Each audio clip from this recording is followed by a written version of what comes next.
కందాయ బలం ఏప్రిల్ మాసం వస్తేనే వచ్చి ట్యాక్స్ కట్టాలా, మార్చి మాసం వేస్తారు. అదే మరి ఈ వర్షం ఎంత వచ్చేసి வருமானம் వచ్చును. ஆதாய விரயம் இது ఎంత?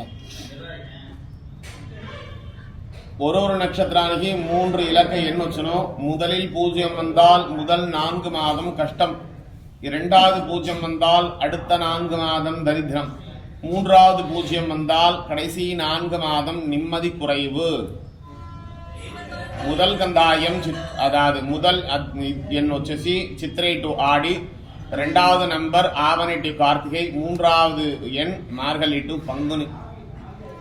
விஸ்வாவத வருடம் கந்தாய பலன்கள். அஸ்வினி நட்சத்திரம் 3, 0, 1, பரணி 6, 1, 4, கிருத்திகை 1, 2, 2, ரோஹிணி 4, 0, 0, மிருகசீரிஷம் 7, 1, 3, திருவாதிரை 2, 2, 1, புனர்பூசம் 5, 0, 4, பூசம் 0, 1, 2, ஆயில்யம் 3, 2, 0, மகம் 6, 0, 3, பூரம் 1, 1, 1, உத்திரம் 4, 2, 4, ஹஸ்தம் 7, 0, 2, சித்திரை 2, 1, 0, ஸ்வாதி 5, 2,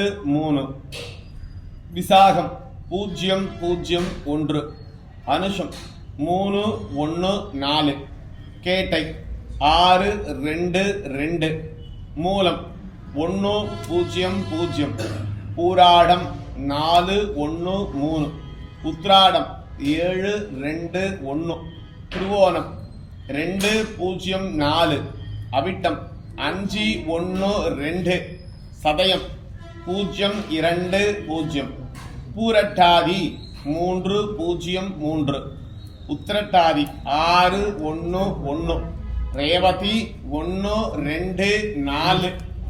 దీంట్లో నంబర్ మాత్రం వచ్చింది అట్లా అడిగితే నంబర్ వస్తే మంచిది. దీంట్లో నంబర్ లేకుండా பூஜ்யங்கள் మీ దీంట్లో ఉండినట్లంటే முதல் 0 వస్తే முதல் 3 மாதம் அதாவது சித்திரை டு ஆடி 0 వస్తే కష్టం, రెండవది 0 వస్తే ఆవని టు కార్తిகை కొంచెం కష్టంగా ఉన్ను, కடைசி 0 వస్తే మార్గళి టు పంగుని నిమ్మది కుறைவு. దేంట్లో 0 లేదు అట్లా అడిగితే మంచిదియే. ఆదాయం విరయం వాళ్ళ రాశికి ఈ వరుడతుடைய ఆదాయం వరవు సెలవు ఎంత సెలవు చేస్తామో అట్లా చెప్పేసి మేషరాశి వృశ్చిక రాశి ఆదాయం 2 వరయం 14, మేషం వృశ్చికం ఆదాయం 2 వరయం 14, ரிஷபம் துலா ஆதாயம் 11 விரயம் 5, ரிஷபம் துலா ஆதாயம் 11 வரையம் 5, மிதுனம் கன்னி ஆதாயம் 14 வரையம் 2, மிதுனம் கன்னி, கடகம் ஆதாயம் 14 வரையம் 8, சிம்மராசி ஆதாயம் 11 வரையம் 11, தனுசு மீனம் ஆதாயம் 5 வரையம் 5, மகரம் கும்பம் ஆதாயம் 8 வரையம் 11, மகரம் கும்பம் ஆதாயம் 8 வரையம் 14, ஆக மொத்த ஆதாயம் 65 வரையம் 59. ఈ தடவை ஆதாய விரயம் குறைவு.